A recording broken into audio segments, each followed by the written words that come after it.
वालेकुम viewers, cricket की बात लालू के साथ में एक बार फिर खुशामदीद आप लोगों की खिदमत में हाजिर हुए हैं। एक अच्छे टॉपिक के साथ, एक अच्छे मौजू के साथ आप लोगों की खिदमत में हाजिर हुए। पाकिस्तान क्रिकेट बोर्ड का नया चेयरमैन रमीज़ हसन राजा साहब इस वक्त जो है ना ज़ेरे मौजू बने हुए हैं, क्योंकि बहुत से लोगों ने ये कहा पिछले दौर में अगर हम बात करें जितनी हुकूमतें आई हैं तो फॉर्मर क्रिकेटर ख़ासकर मरूम अब्दुल कादिर की मैं बात करूं, उन्होंने ये कहा कि क्रिकेट को क्रिकेटर्स के ही हवाले की जाए।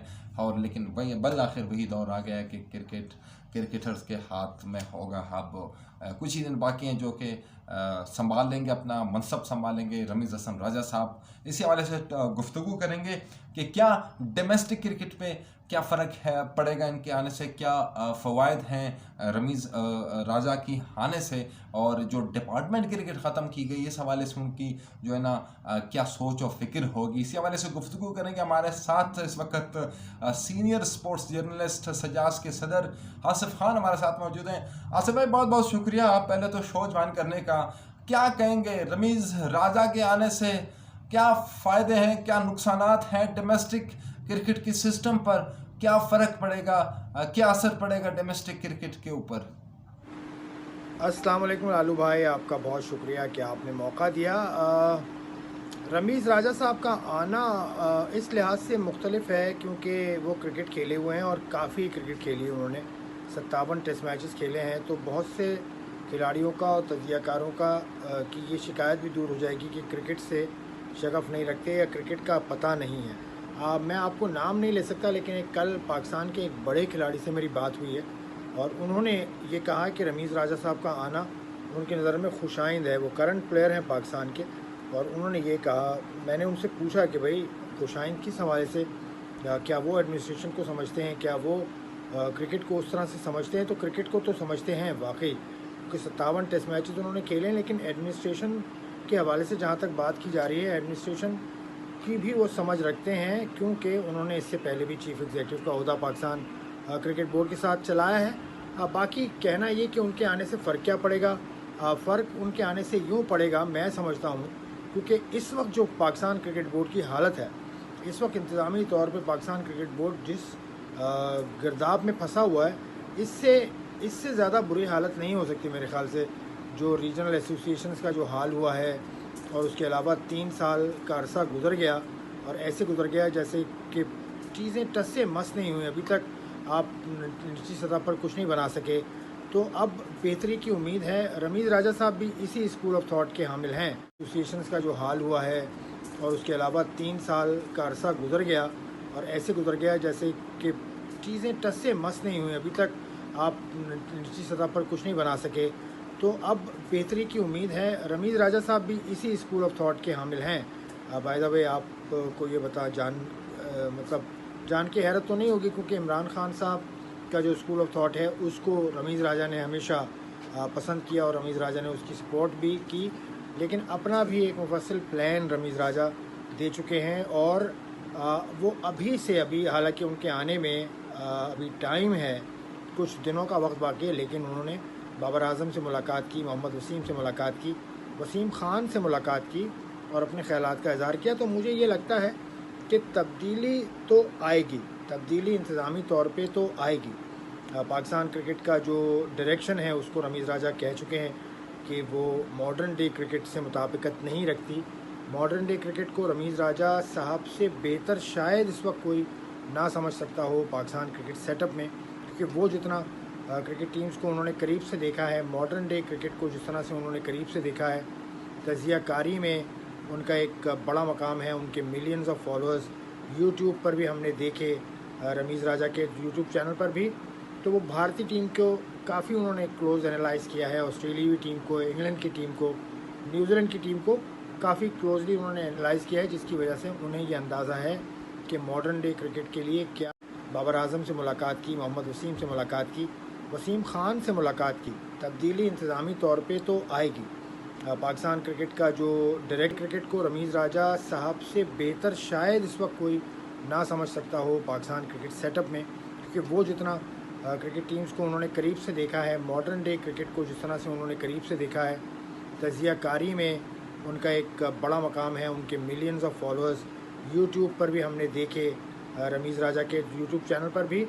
तो वो भारतीय टीम को काफ़ी उन्होंने क्लोज एनालाइज़ किया है, ऑस्ट्रेलियाई टीम को, इंग्लैंड की टीम को, न्यूजीलैंड की टीम को काफ़ी क्लोजली उन्होंने एनालाइज़ किया है, जिसकी वजह से उन्हें ये अंदाज़ा है कि मॉडर्न डे क्रिकेट के लिए क्या ज़रूरी होता है। तो वो सारे फ़ैसले उनको लेने होंगे। अब बतौर चेयरमैन मैं आपको बताऊं, बतौर चेयरमैन फ़ैसले क्या इतना इख्तियार है उनको, ये भी देखना होगा। तो चीफ़ एग्जेक्टिव के साथ उनके मामलात कैसे चलते हैं, ये बड़ा अहम बात है यहाँ पे। चीफ़ एग्जेक्टिव वसीम खान साहब, अब उनका टेन्योर रह गया है फरवरी तक का, वो आगे उनको एक्सटेंशन मिलती है या नहीं मिलती, ये एक अलग सवाल है। लेकिन चीफ़ एग्जेक्टिव के साथ किस तरह के मामलात चलते हैं, उस पर ये चीज़ डिपेंड करती है कि होगी। अब देखना यह है, आने दीजिए, चंद दिन रह गए हैं, उसके बाद जब आएंगे रमीज़ राजा तो फिर खुल के बात होगी। ठीक है, ठीक है आसिफ भाई, देखते हैं तो क्या जब रमीज़ राजा का दौर स्टार्ट होगा तो क्या होगा, ये चेंजेस बाद में ही पता चलेंगे। अच्छा, एक मज़े की खबर, ये जो सिटी एसोसिएशन के जो टीमों के ऐलानात की गई हैं, बलूचिस्तान का भी कर दिया गया है, बल्कि सेंट्रल पंजाब में भी कुछ चेंजेस हुए हैं। इनके हवाले से अब आपसे जो है ना, मेरा सवाल ये था, बलूचिस्तान की टीम जो कि इस बार काफ़ी चेंजेस हुए हैं, अच्छी बात है, खुशाइंद बात है बलूचिस्तान के, बल्कि पहले से कुछ ज़्यादा प्लेयर जो है ना बलूचिस्तान की टीम में खेलेंगे और खेलते हुए नज़र आएंगे। लेकिन एक चेंजेस, काफ़ी हैरान कुन चेंज है इस वक्त जो हुआ है इस वक्त। फ़ाद इकबाल साहब जो कि फैसल इकबाल साहब के भाई हैं, कोच, हेड कोच हैं बलूचिस्तान के, क्या कहेंगे सिटी एसोसिएशन की जो स्क्वाड्स के ऐलान हुए हैं? असफ खान साहब, बतौर सीनियर स्पोर्ट्स जर्नलिस्ट आप मुतमईन हैं कि जो ऐलानात हुए हैं, कुछ चेंजेस हुए हैं क्रिकेट एसोसिएशन की टीमों में, क्या ख्याल आपके इस बारे में, क्या कहना है? अच्छा जी, फ़र्स्ट क्लास टीम्स को अगर देखें पाकिस्तान की, तो उसमें एक तो बड़ा अच्छा इंक्लूजन है। मैं सेंट्रल पंजाब की बात कर रहा हूँ, अहमद शहजाद हैं, उसके अलावा उमर अकमल वापस आए हैं, बड़ा अच्छी बात है। एक पूरा सीज़न उन्होंने नहीं खेला, वो आपको वजह पता है, वो सब कुछ कर चुके हैं। उमर से मेरी बात भी हुई है, मैं आपको ख़बर दे दूँ, उमर से मेरी गाहे गाहे बात होती रहती है, आज भी बात हुई है।